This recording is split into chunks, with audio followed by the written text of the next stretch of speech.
Hello and welcome to the lecture on object detection. So let's first start by defining what is object detection. What is this task that we actually have to solve? So for the object detection problem, we start with an image, and what we want to find is actually all the interesting objects in that image. In this case, we can see a penguin, and how we actually want to represent the penguin is through this rectangle that we actually draw and that it fits tightly the object inside. Now the representation for our bounding box is going to be these four values. So it's going to be represented by the bottom left corner in pixel space, so xy, and by two other values, the height and the width of the bounding box.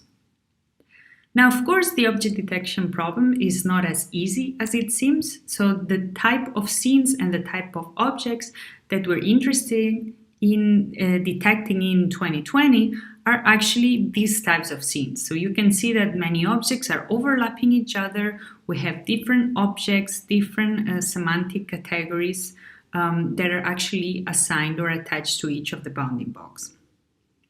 So aside from depicting objects with a bounding box, what we also want to provide is a class. So a class that says what type of objects, a semantic class that tells you there is a car inside the box or a bicycle or a person.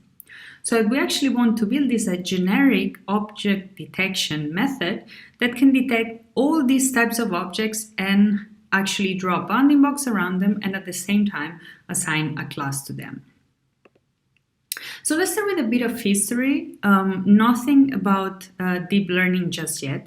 Let's just start seeing how object detection was approached before deep learning actually appeared. So traditional object detection methods actually relied on template matching plus sliding window.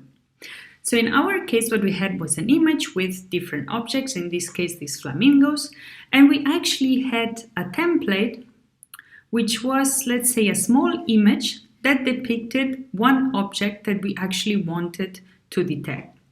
Usually this template showed the object in the exact same position where we actually expected to see it in the test image.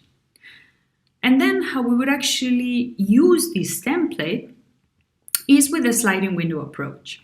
So we would start by putting this template on the top left corner of the image, and we would slide it all the way through the image. So we would just take this template and move it around, place it on top of the different parts of the image in this sliding window fashion. And what we would do at every position where we actually place the template is we would actually compute the correlation between template and image. Right, so you would actually evaluate how much the pixels in the image and the template correlate. So for example, if you would place the flamingo on the bottom left corner, you would achieve a low correlation because, as you can see, there was no flamingo in the image. Now, if you actually place this template on top of where this flamingo in this exact position is, then you would get a really high correlation. So you could actually deduce that there is a flamingo, in fact, on that part of the image.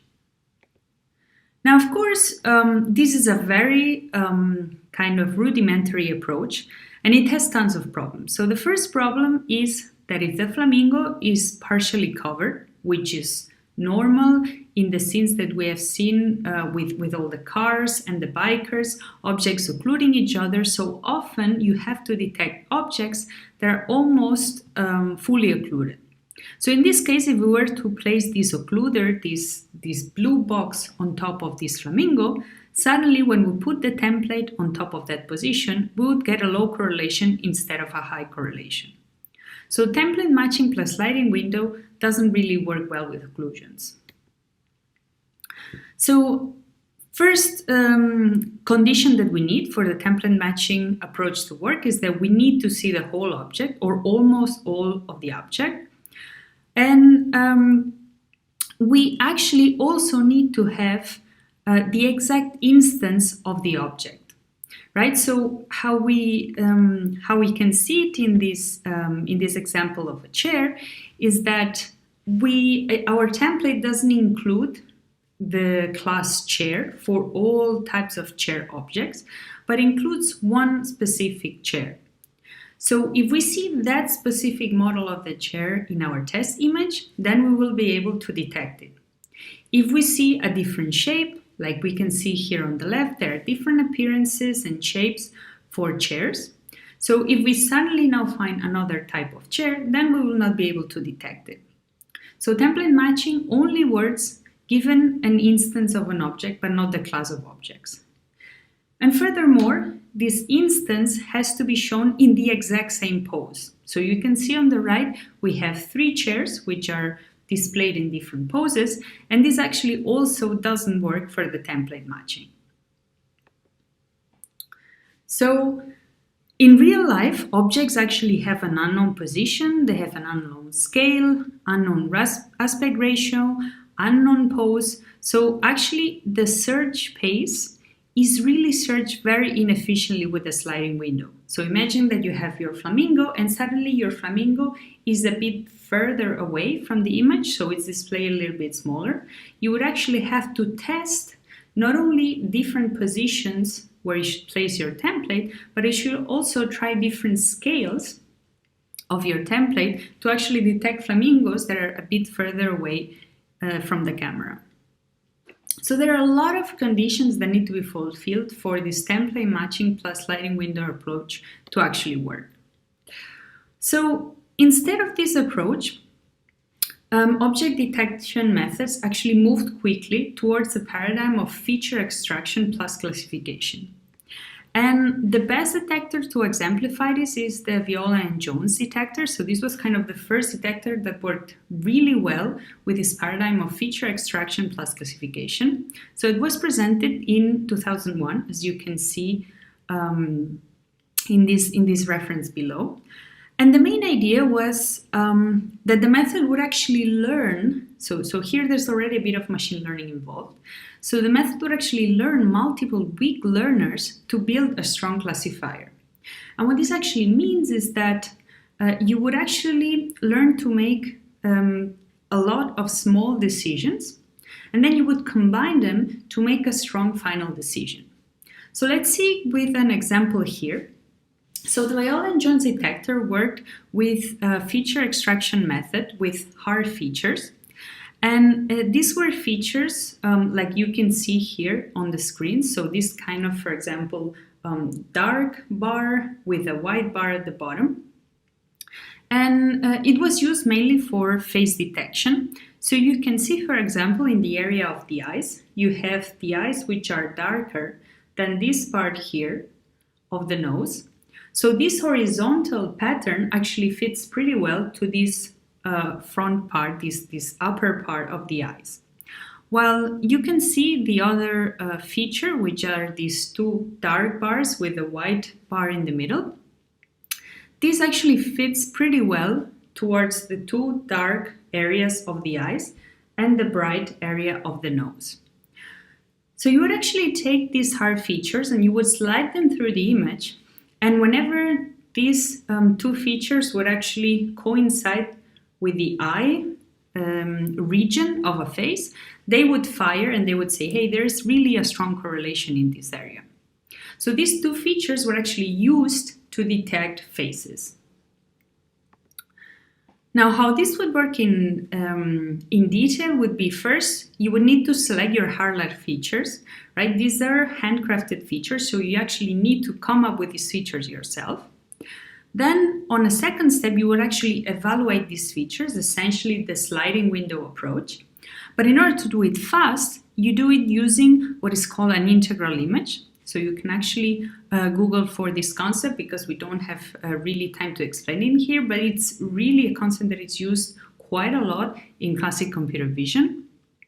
And essentially what this would do is it would give you the parts of the image that have the highest correlation with each of your hair-like template.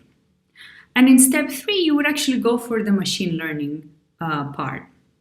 So you would actually want to find all these best set of weak learners and every weak learner is represented by one of these hair-like features. So you would select the ones that work best for the task, for example, of face detection, and then you would have this final classifier, which is just the linear combination of all these weak learners. So you can imagine that you have your hair-like features for detecting the eye area, your hair-like features that are actually good for detection of your mouth area.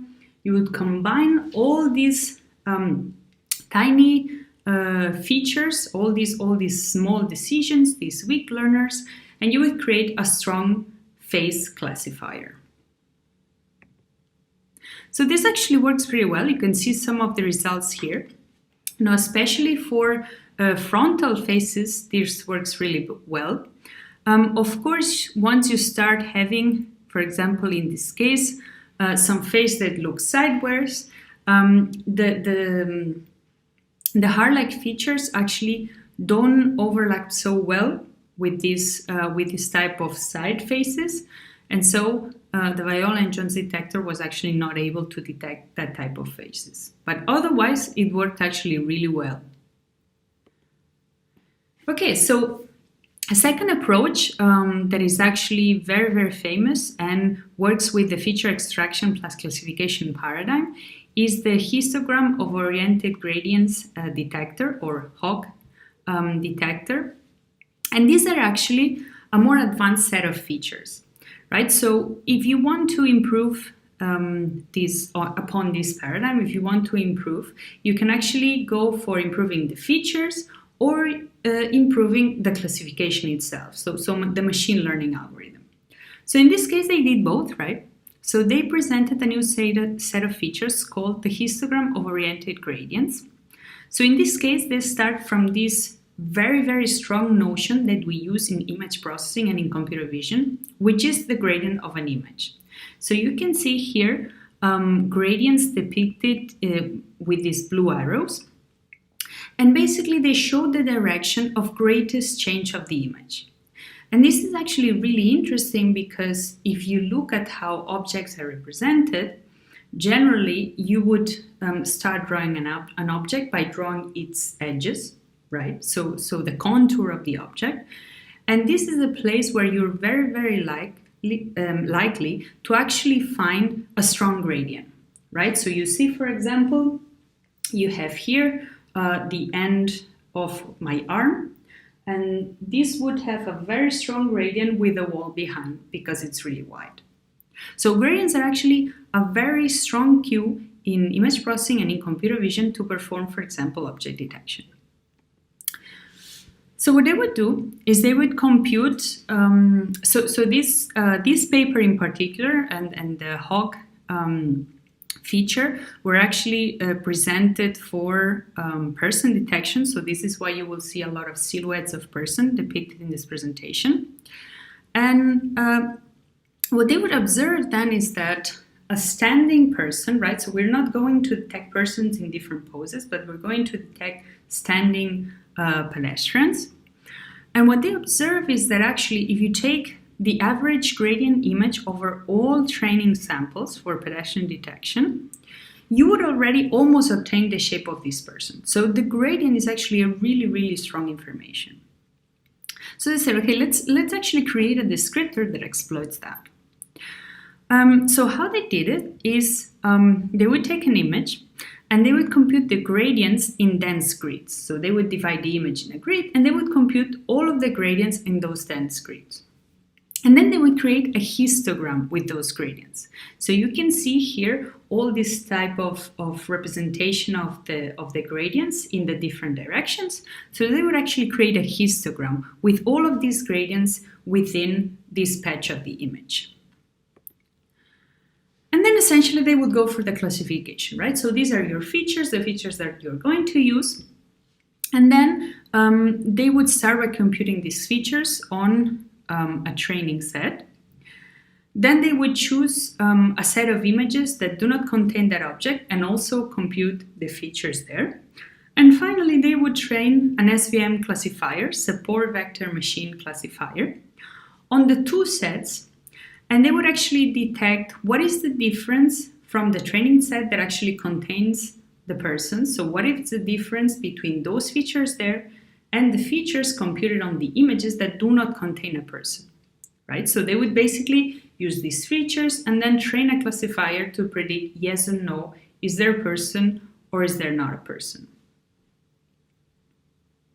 So you can see here already that we're starting to delve into what is going to be closer to the deep learning paradigm, this type of feature extraction plus classification on top. And actually, if you visualize these kind of Hawk features weighted by the positive support vector machine weights, so actually those features that help in the classification of a person, you actually see the shape of this person. So these kind of features on the edges of the person were the ones that were used to detect this pedestrian. Now, an evolution of that is the deformable part model, or a DPM detector. So we're talking already about a 2008 contribution. So this already starts being a modern contribution, and there's actually quite a lot of parallelisms between the DPM detector and a CNN-based detector. Now, this detector was also based on Hawk features, but now instead of detecting the full person that had to be in this really strict position, what they proposed to do was what if we actually would detect each body part independently, and then what we can do is we can put these body parts together, and if they fit together nicely, we can say that there's a person in the image. So now instead of being only able to detect really rigid pedestrians in a predefined pose, they were able to detect people in different poses. So now that we have seen a brief history of 3 important works in object detection, we want to move towards general object detection. So we want to detect all types of objects in all types of conditions, poses, partial occlusions, illumination changes, etc., etc. So the first thing that we need to actually define is what is an object, right? So we look at, for example, this image with the 2 dogs, and we can, of course, say that each of the dogs is an object that we would like to actually detect.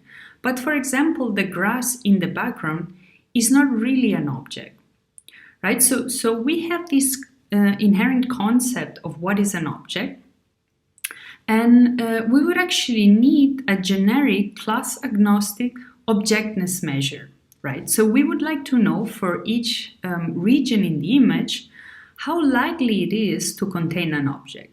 So if we were to place random bounding boxes on top of this image, we would actually all agree and we would all conclude that the 2 green boxes, which depict the dogs, are very likely to be an object, while all the other boxes are not so likely to be an object.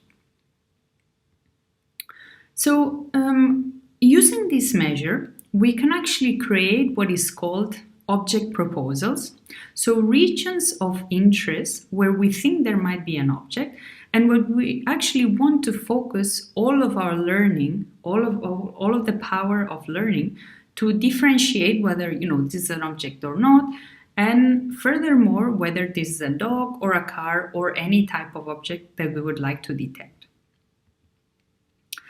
So essentially how we can approach this generic object detection task is actually by first generating this set of what we call object proposals and then putting a classifier on top. So still 2 separate operations. Now there are several object proposal methods. We will not go into detail, but I would recommend that you read these 2 works. So these are very interesting works, very much used in the literature, especially the first one, selective search, which was actually used in the first version of a very famous 2-stage detector, which we'll actually see in the next lecture.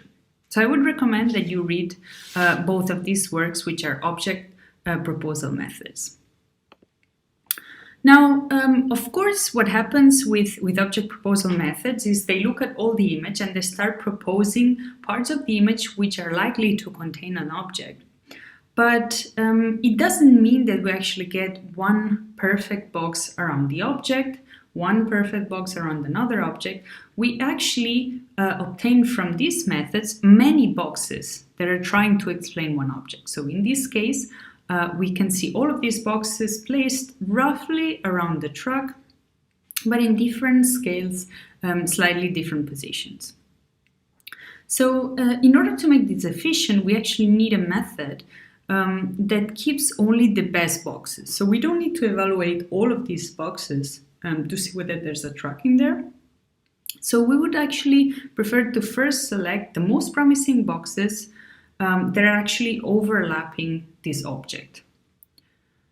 So how we can do this is by using non-maximum suppression, and you will see that this method is constantly used over and over again in many parts of an object detector.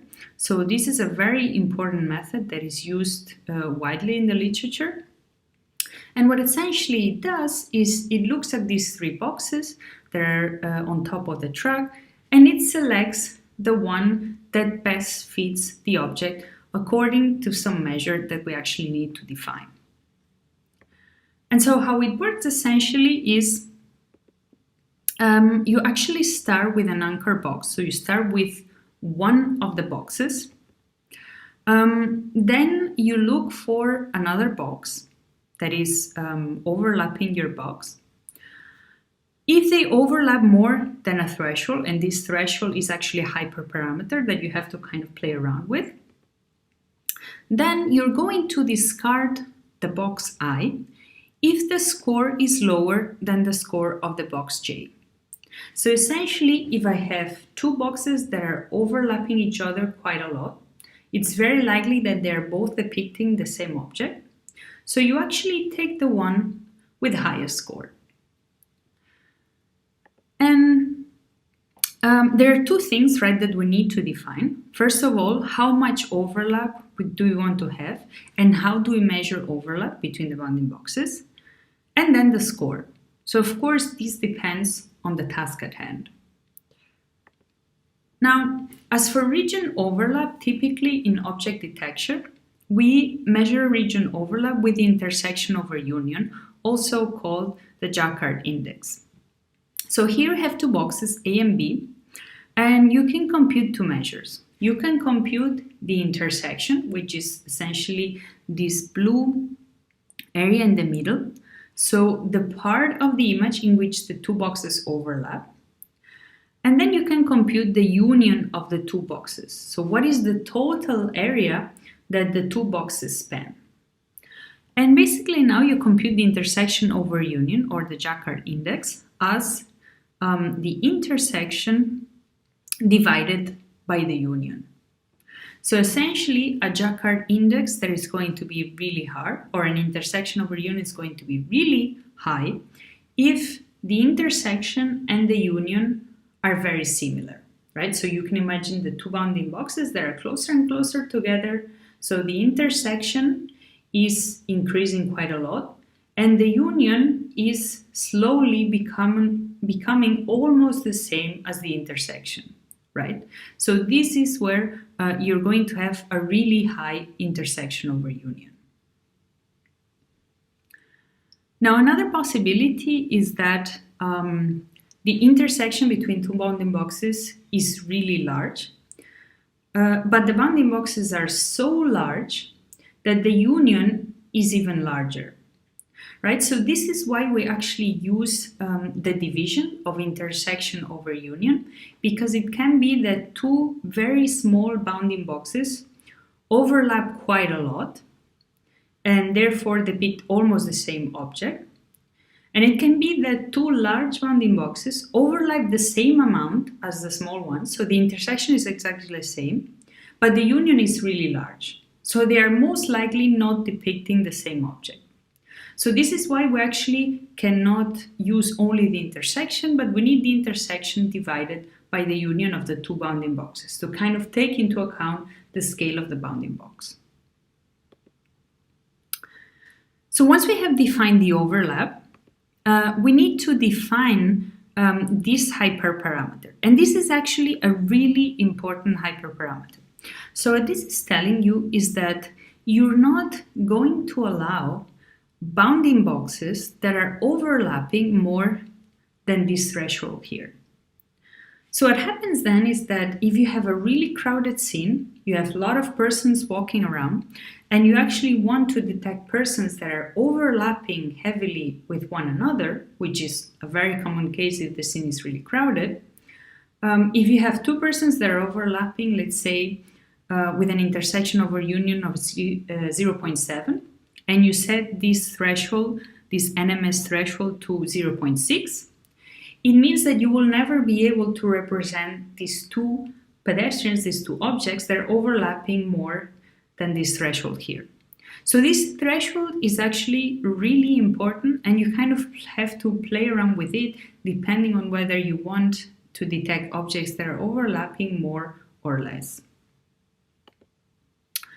Now, I'm going to kind of explain it a little bit more here with this depiction in which we have on the y-axis the score that we would get, for example, from an object detection, and then we have the image domain on the x-axis.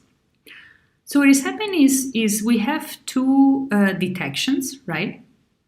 So we have on these two peaks of this function, we have the ground truth positions for these two detections, right? These are the green dots.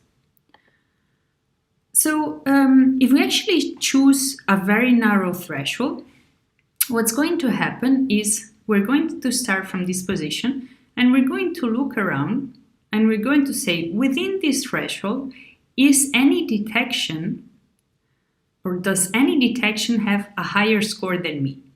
And for this detection, there's not going to be a higher score. So we're going to say, up until here on the left and up until here, I'm going to be the only detection given, which means that I do allow this detection to kind of live on.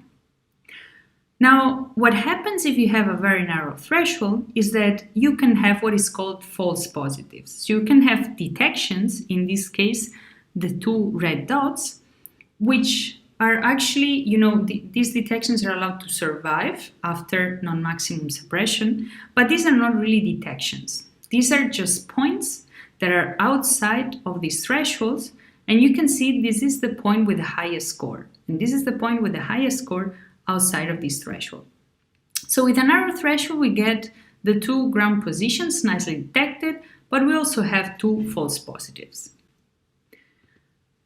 So we can say that we have a high recall, so we have detected the two ground truth positions, but we have a low precision because we're firing false positives all over the place. Now what happens if we choose a wider threshold? Well, then what happens is that the ground truth position kind of takes over the second detection, right? So this has a much higher score, so within this threshold, there cannot be any detection with a score that is lower than this one, which means that this ground truth detection becomes a false negatives. This is actually a detection that was not detected. So a ground truth detection that was not detected. This is a false negatives. And at the same time, we create a false positive here because, of course, this is still outside of the threshold. So in general, with a wider threshold, what we have is a low recall. So we are missing some of the detections that we would like to actually get because this threshold is too wide. And so the detections with a higher score actually eat up all the other detections that are within this threshold. So usually for all detectors, even deep learning ones, non-maximum suppression is going to be used at test time. So usually a detector will give several boxes that can explain the object, and using NMS we will choose the final output for the object detector. So after the introduction of these basic concepts of object detection, we start moving towards learning-based object detectors. So since the arrival of deep learning in computer vision around 2012, object detectors have improved their accuracy quite a lot.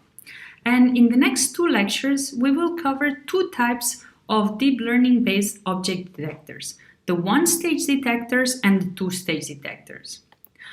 Now, the one-stage detectors follow still the paradigm of feature extraction plus classification and localization, which means localizing the objects with a bounding box and at the same time assigning a class to that bounding box. And they do this in one stage, so feature extraction, classification, and localization in one go. Two-stage detectors, on the other hand, separate this process to actually deliver more accurate results. And what they do is they do feature extraction, then they extract the object proposal, so these regions of interest that we have been discussing in this lecture, and only on those they perform classification and localization. So famous one-stage detectors, you might have heard these names, and these are the detectors that we will see in the one-stage detector lecture. They are YOLO, SSD, RetinaNet, and then point-based detectors like CenterNet, CornerNet, or ExtremeNet. And the two-stage detectors, perhaps even more famous, are the RCNN family with FastRCNN and FastRCNN. And then we will also cover other types of detectors like SBPNet, RFCN, and FPN. So stay tuned for the next lectures on one-stage detectors and two-stage detectors.